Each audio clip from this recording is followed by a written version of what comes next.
Assalamualaikum warahmatullahi wabarakatuh. Saya Giwia Sekarsari, NIM 2019-1011-0311204 akan menjelaskan tentang pencurian. Pengertian dari pencurian sendiri adalah perbuatan yang dilakukan dengan sengaja untuk mengambil barang milik orang lain secara melawan hukum. Pencurian dalam pasal 362 KUHP yaitu perbuatan mengambil suatu barang yang sama sekali atau sebagian termasuk kepunyaan orang lain dengan maksud memiliki barang tersebut dengan melawan hak. Macam-macam dari tindak pidana pencurian sendiri yaitu yang pertama ada pencurian biasa, yaitu pencurian biasa diatur dalam pasal 362 KUHP yang rumusannya sebagai berikut. Barang siapa yang mengambil barang sesuatu yang seluruhnya macam-macam tindak pidana pencurian. Yang pertama itu ada pencurian biasa, diatur dalam pasal 362 KUHP, rumusannya sebagai berikut. Barang siapa mengambil barang sesuatu yang seluruhnya atau sebagian milik orang lain dengan maksud untuk dimiliki secara melawan hukum diancam karena pencurian dengan pidana paling lama 5 tahun atau pidana denda paling banyak Rp900. Berdasarkan rumusan pasal 362 KUHP, maka unsur-unsur pencurian biasa adalah yang pertama yaitu mengambil, yang kedua suatu barang, yang ketiga yang seluruhnya atau sebagian milik orang lain, yang keempat dengan maksud untuk dimiliki secara melawan hukum. Pencurian yang kedua adalah pencurian ringan. Pencurian ringan adalah pencurian yang memiliki unsur-unsur dari pencurian yang di dalam bentuknya yang pokok yang karena ditambah dengan unsur-unsur lainnya. Ancaman pidananya menjadi diperingankan. Jenis pencurian ini diatur dalam pasal 364 KUHP yang menentukan perbuatan yang diterangkan dalam pasal 362 dan pasal 363 butir 4. Begitupun perbuatan yang diterangkan dalam pasal 363 butir 5 apabila tidak dilakukan dalam sebuah rumah atau perkarangan tertutup yang ada rumahnya jika harga barang yang dicuri tidak lebih dari Rp250.000 diancam karena pencurian ringan dengan pidana penjara paling lama 3 bulan atau pidana denda paling banyak Rp900. Berdasarkan rumusan pasal 364 KUHP, maka unsur-unsur pencurian ringan adalah yang A. Pencurian dalam bentuknya yang pokok dalam pasal 362, yang B. Pencurian yang dilakukan oleh 2 orang atau lebih secara bersama-sama, yang ketiga yang C. Tindak pidana pencurian yang untuk mengusahakan masuk ke dalam tempat kejahatan atau untuk mencapai benda yang hendak diambilnya. Orang yang bersalah telah melakukan pembongkaran, pengrusakan, pemanjatan atau telah memakai kunci palsu, perintah palsu atau jabatan palsu dengan syarat. Yang D. Tindak dilakukan di dalam sebuah tempat kediaman atau rumah. Yang E. Nilai dari benda yang dicuri tidak lebih dari Rp250. Lalu yang ketiga ada pencurian di dalam keluarga. Pencurian sebagaimana diatur dalam ketentuan pasal 367 KUHP ini merupakan pencurian di kalangan keluarga. Artinya baik pelaku maupun korbannya masih di dalam suatu keluarga itu sendiri. Misalnya yang terjadi apabila seorang suami atau istri melakukan atau membantu orang lain pencurian terhadap harta benda istri atau suaminya. Unsur-unsur tindak pidana pencurian yaitu ada 2. Unsur-unsur tindak pidana pencurian biasa adalah sebagai berikut. Yang pertama itu ada unsur objektif yang meliputi unsur-unsur mengambil suatu barang dan yang seluruhnya atau sebagian milik orang lain. Yang kedua yaitu unsur subjektif yang meliputi unsur-unsur dengan maksud untuk memiliki barang benda tersebut untuk dirinya sendiri dan melawan secara hukum. Yang kedua, saya akan menjelaskan tentang pemalsuan. Pemalsuan adalah proses pembuatan suatu barang yang palsu sehingga dengan demikian dari kata pemalsuan ada terdapat pelaku dan barang yang dipalsukan. Dan ada tujuan pemalsuan juga. Kejahatan pemalsuan adalah kejahatan yang di dalamnya mengandung sistem ketidakbenaran atau palsu atas suatu hal atau objek yang sesuatu itu nampak dari luar seolah-olah benar adanya padahal sesungguhnya bertentangan dengan sebenarnya.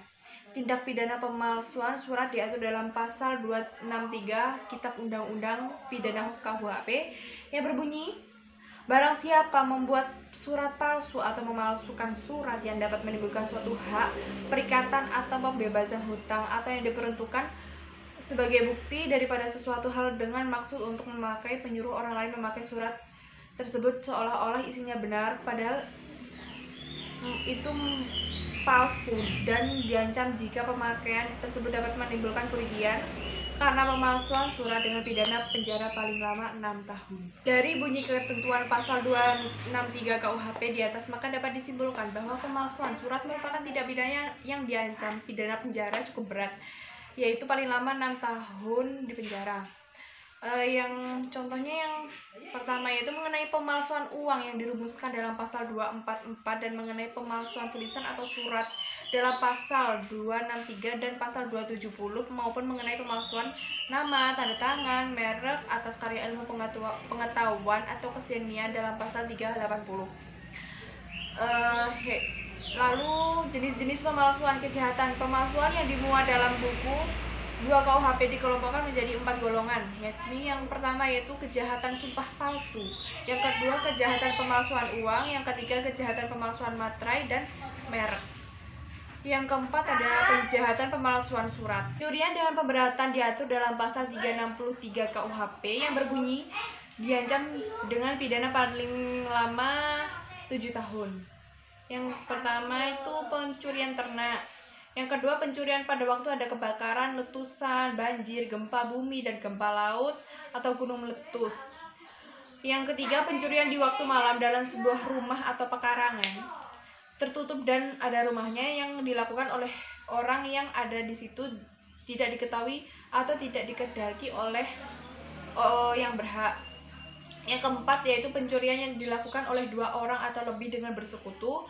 Yang kelima, pencurian yang untuk masuk ke tempat melakukan kejahatan atau untuk sampai pada barang yang diambil dilakukan dengan merusak, memotong, memanjat atau dengan memakai anak kunci palsu, perintah palsu atau pakaian jabatan palsu.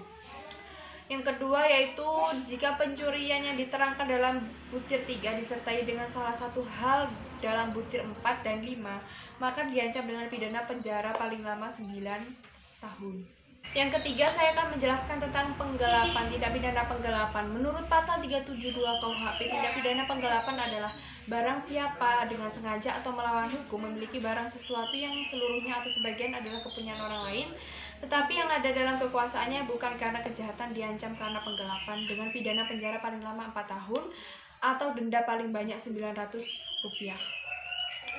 Tindak pidana penggelapan dalam bentuk pokok diatur dalam pasal 372 KUHP mempunyai unsur-unsur sebagai berikut. Yang pertama ada unsur subjektif, yaitu dengan sengaja. Yang kedua ada unsur objektif, barang siapa menguasai secara melawan hukum suatu benda sebagian atau seluruh berada padanya bukan karena kejahatan. Unsur subjektif atau unsur sengaja merupakan satu-satunya unsur subjektif dalam tindak pidana penggelapan, yakni unsur yang melekat pada subjek tindak pidana ataupun yang melekat pada diri pelakunya. Oleh sebab itu, unsur subjektif dengan sengaja merupakan unsur dari tindak pidana penggelapan. Dengan sengaja merupakan unsur dari tindak pidana penggelapan yang dengan sendirinya unsur tersebut harus didakwakan terhadap seorang terdakwa yang juga harus dibuktikan di sidang pengadilan yang memeriksa perkara terdakwa. Jenis-jenis tindak pidana penggelapan. Tindak pidana penggelapan diatur dalam buku 2 Kitab Undang-Undang Hukum Pidana yang berjudul Penggelapan. Tindak pidana penggelapan diatur dalam beberapa pasal, yaitu pasal 372 KUHP sampai dengan pasal 377 KUHP. Yang pertama yaitu pasal 372 KUHP, barang siapa dengan sengaja dan melawan hukum memiliki barang sesuatu yang seluruhnya atau sebagian kepunyaan orang lain, tetapi yang ada dalam kekuasaannya bukan karena kejahatan diancam karena penggelapan dengan pidana penjara paling lama 4 tahun atau denda paling banyak Rp900. Yang kedua yaitu pasal 372 KUHP, perbuatan yang diterangkan dalam pasal 372 apabila digelapkan semua ternak harganya tidak lebih dari Rp250 diancam sebagai penggelapan ringan dengan pidana penjara paling lama 3 bulan atau denda paling banyak Rp250.000. Yang ketiga yaitu pasal 374 KUHP. Isinya penggelapan yang dilakukan oleh orang yang penguasaannya terhadap barang disebabkan karena ada hubungan kerja atau karena pencarian atau karena mendapatkan upah untuk itu diancam dengan penjara paling lama itu 5 tahun. Yang keempat yaitu pasal 375 KUHP. Penggelapan yang dilakukan oleh orang kaya yang karena terpaksa diberi barang untuk simpenan atau yang dilakukan oleh wali pengampu, pengurus atau pelaksana surat wasiat, pengurus lembaga sosial atau yayasan terhadap barang sesuatu yang dikuasainya selalu demikian, diancam dengan pidana paling lama itu 6 tahun. Yang kelima ada pasal 367 KUHP. Ketentuan dalam pasal 376 berlaku bagi kejahatan-kejahatan yang dirumuskan dalam bab ini. Yang keenam itu ada pasal 377. Dalam hal pidana berdasarkan salah satu kejahatan yang dirumuskan dalam pasal 372, 374, 375, hakim dapat memerintahkan supaya putusan diumumkan dan dicabutnya hak-hak berdasarkan pasal 35 KUHP nomor 1 sampai 4. Yaitu yang pertama hak memegang jabatan pada umumnya atau jabatan tertentu. Yang kedua hak memasuki angkatan bersenjata. Yang ketiga itu hak memilih dan dipilih dalam pemilihan yang diadakan berdasarkan aturan-aturan umum. Yang keempat yaitu hak menjadi penasihat hukum atau pengurus atas penetapan pengadilan, hak menjadi wali pengawas, pengampu atau pengampu pengawas atas orang yang bukan anaknya sendiri. Terhadap ketentuan pasal 480 KUHP di atas, terdapat rumusan penadahan dalam ayat yang mempunyai unsur-unsur sebagai berikut. Yang pertama itu unsur-unsur objektif. Perbuatan kelompok satu yaitu membeli, menyewa, menukar, menerima gadai, menerima hadiah atau kelompok. Untuk menarik keuntungan dari menjual, menyewakan, menukarkan, menggadaikan, mengangkat, menyimpan dan menyembunyikan. Yang ke B itu objeknya adalah suatu benda. Yang C yang diperoleh dari suatu kejadian. Yang kedua itu ada unsur-unsur subjektif. Yang A yang diketahuinya, yang B yang sepatutnya dapat diduga bahwa benda tersebut didapat dari sebuah kejahatan. Lalu yang B itu ada penadahan sebagai kebiasaan. Penadahan sebagai yang dijadikan kebiasaan dimuat dalam pasal 481 KUHP yang rumusannya sebagai berikut. Yang pertama yaitu barang siapa yang menjadikan sebagai kebiasaan untuk sengaja membeli, menukar, menerima gadai, menyimpan atau menyembunyikan barang yang diperoleh dari kejahatan diancam dengan pidana penjara paling lama itu 7 tahun.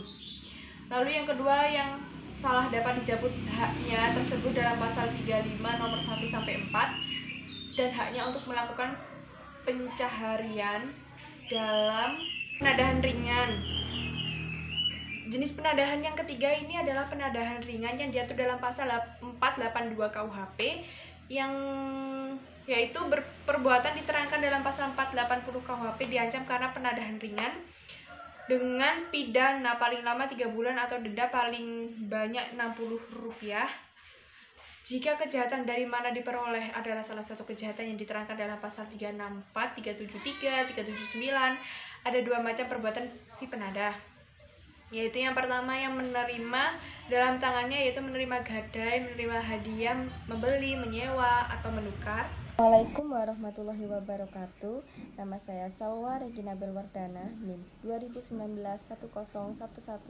1011031195. Saya dari kelas Hukum Pidana 2 kelas D. Saya akan menjelaskan materi tentang kejahatan terhadap benda yang meliputi pemerasan, pengancaman, penghancuran, dan perusakan. Saya juga akan menjelaskan tentang jenis, unsur tidak pidana, dan syarat kapan diterapkannya, dan memberi contoh kasus. Yang pertama, saya akan menjelaskan apa itu kejahatan terhadap benda. Kejahatan terhadap benda diartikan sebagai suatu penyerangan terhadap kepentingan hukum orang atas benda milik orang lain. Jenis tindak pidana terhadap harta benda dibahas di buku kedua, bab 13-30 KUHP. Kejahatan terhadap benda yaitu di mana akibat perbuatan seseorang telah menimbulkan kerugian bagi orang lain maupun masyarakat. Kejahatan terhadap benda diuraikan sebagai berikut. Yang pertama, tindak pidana pemerasan. Pembahasan tindak pidana pemerasan dan pengancaman diatur pada buku 2 bab 23 pasal 368 sampai pasal 369 KUHP. Pengertian dari pemerasan adalah memaksa orang lain dengan kekerasan untuk memberikan sesuatu. Pemerasan diartikan untuk mengambil untung sebanyak-banyaknya, meminta uang sebagai ancamannya. Ketentuan mengenai pemerasan diatur pada 1. Pasal 368 ayat 1 KUHP tentang pemerasan dalam bentuk pokok. 2. Pasal 368 ayat 2 KUHP tentang pemerasan berat. Unsur tindak pidana pemerasan pada pasal 368 ini agar pelaku menguntungkan dirinya sendiri. Jadi, pelaku sadar atas perbuatannya yang memaksa. Pemerasan biasanya diterapkan ketika pengambilan hutang. Pada tindak pidana pemerasan, ada semacam kesepakatan antara korban dan pelaku korban sendiri yang menyerahkan barang walaupun dengan paksaan. 2. Tindak pidana pengancaman. Pengancaman yaitu tindakan dengan niat dan rencana untuk melakukan sesuatu yang merugikan, menyulitkan, dan mencelakai pihak lain. Ketentuan mengenai pengancaman diatur pada 1. Pasal 369 KUHP tentang pengancaman pokok. 2. Pasal 370 KUHP tentang pengancaman dalam kalangan keluarga. Kasus pasal 369 KUHP tentang pengancaman pokok berbunyi barang siapa dengan maksud untuk menguntungkan diri sendiri atau orang lain secara melawan hukum dengan ancaman pencemaran baik lisan maupun tulisan dengan membuka rahasia diancam dengan pidana penjara paling lama 4 tahun. Kasus pasal 370 KUHP tentang pemerasan dan pengancaman dalam keluarga. Pasal ini merupakan delik aduan. Unsur tindak pidana pengancaman dalam pasal 369 ini yaitu 1. Unsur objektif yang bersifat memaksa orang lain dengan ancaman pencemaran baik lisan maupun tulisan dengan cara membuka rahasia. 2. Unsur subjektif bersifat dengan maksud untuk menguntungkan diri sendiri atau orang lain. Seseorang akan melakukan pengancaman jika status sosial dan ekonominya menurun. Dua macam tindak pidana pemerasan dan pengancaman mempunyai sifat yang sama yaitu bertujuan untuk mengancam orang lain. Adapun persamaan dan perbedaannya. Persamaan keduanya terletak pada 1. Perbuatan material berupa paksaan. Pemaksaan ditujukan kepada orang tertentu. 2. Tujuannya merupakan akibat dari perbuatan memaksa agar orang menyerahkan benda. 3. Unsur kesalahan keduanya yaitu sama-sama ditunjukkan pada keuntungan diri sendiri dengan melawan hukum. Lalu letak perbedaannya terletak pada 1. Cara penggunaan perbuatan materialnya. Pada pemerasan dengan menggunakan kekerasan dan ancaman, sedangkan pada pengancaman dengan menggunakan ancaman pencemaran dan membuka rahasia korban yang dituju. 2. Jenis tindak pidananya. Pada pemerasan merupakan tindak pidana biasa, sedangkan pengancaman merupakan tindakan pidana aduan absolut. Pada materi 3 dan 4 yaitu tentang tindak pidana penghancuran dan tindak pidana perusakan. Pembahasan tindak pidana penghancuran dan perusakan diatur pada buku 2 bab 27 pasal 406 sampai pasal 412 KUHP. Tindak pidana kejahatan dalam bentuk penghancuran dan perusakan diatur dalam KUHP dan dibedakan menjadi 5 jenis yaitu 1. Penghancuran atau perusakan dalam bentuk pokok diatur pada Pasal 406 KUHP ayat 1 bahwa barang siapa dengan sengaja dan melawan hak untuk merusak sehingga tidak dapat dipakai lagi atau menghilangkan suatu barang dapat dihukum penjara selama 2 tahun 8 bulan atau denda sebanyak 4.500. Adapun unsur dari pasal 406 yaitu 1. Unsur subjektif yaitu dengan sengaja. 2. Unsur objektif yaitu merusak, membuat barang hancur sehingga tidak dapat dipakai atau menghilangkan benda. Jenis yang kedua yaitu penghancuran atau perusakan ringan diatur pada pasal 407 KUHP bahwa perbuatan-perbuatan yang dirumuskan dalam pasal 406 jika harga kerugian tidak lebih 25.000 diancam pidana 3 bulan atau denda 60.000. Jika perbuatan pasal 406 ayat 2 yaitu memasukkan bahan yang merusak nyawa atau kesehatan jika hewan yang dibahas pasal 101 maka ketentuan ayat pertama tidak berlaku. Adapun unsur dari pasal 407 KUHP yaitu 1. Unsur objektif yaitu membunuh, merusak barang sehingga tidak dapat dipakai lagi. 2. Unsur subjektif yaitu dengan sengaja secara melawan hukum. Jenis ketiga yaitu penghancuran atau perusakan bangunan jalan kereta api, telegraf, telepon, dan listrik diatur pada Pasal 408 KUHP bahwa barang siapa dengan sengaja melawan hukum menghancurkan, merusakkan, atau membuat tidak dapat dipakai bangunannya, kereta api, term, telegram, telepon, atau listrik diancam pidana paling lama 4 tahun. Adapun unsur dalam pasal 400 KUHP yaitu 1. Unsur objektif meliputi penghancuran, merusak, bangunan jalan, bangunan yang digunakan untuk membendung air dipergunakan untuk kepentingan umum. 2. Unsur subjektif meliputi unsur dengan sengaja. Jenis keempat yaitu penghancuran atau perusakan tidak dengan sengaja diatur pada pasal 409 KUHP bahwa barang siapa karena kealpaannya menyebabkan bangunan tersebut dihancurkan, dirusakkan, diancam penjara paling lama 1 bulan atau denda 1.500. Jenis tindak pidana ini merupakan delik culpa atau kealpaan. Adapun unsur lainnya yaitu 1. Unsur objektif meliputi menghancurkan, merusak bangunan jalan dan bangunan yang dipergunakan untuk kepentingan umum. 2. Unsur subjektif meliputi kealpaan atau tidak sengaja. 5. Penghancuran atau perusakan terhadap bangunan dan alat pelayaran diatur pada pasal 410 KUHP. Pasal ini mengancam dengan maksimum hukuman penjara 5 tahun bagi orang yang sengaja melakukan penghancuran dan perusakan. Faktor terjadinya tindak pidana penghancuran dan perusakan yaitu 1. Berdasarkan teori lingkungan yang memberi kesempatan untuk melakukan tindak pidana tersebut. Lingkungan ekonomi yaitu kemiskinan dan kesengsaraan, pengaruh lingkungan yang menentukan kepribadian seseorang. 2. Teori sosial yang menentukan kedisiplinan yang tidak memungkinkan terjadinya suatu kejahatan. 3. Teori spiritualisme, karena semakin jauh seseorang dengan agamanya, maka semakin besar kemungkinan seseorang untuk melakukan kejahatan. Sekian penjelasan dan pembahasan tentang materi kejahatan terhadap benda yang diatur pada buku 2. Wassalamualaikum warahmatullahi wabarakatuh.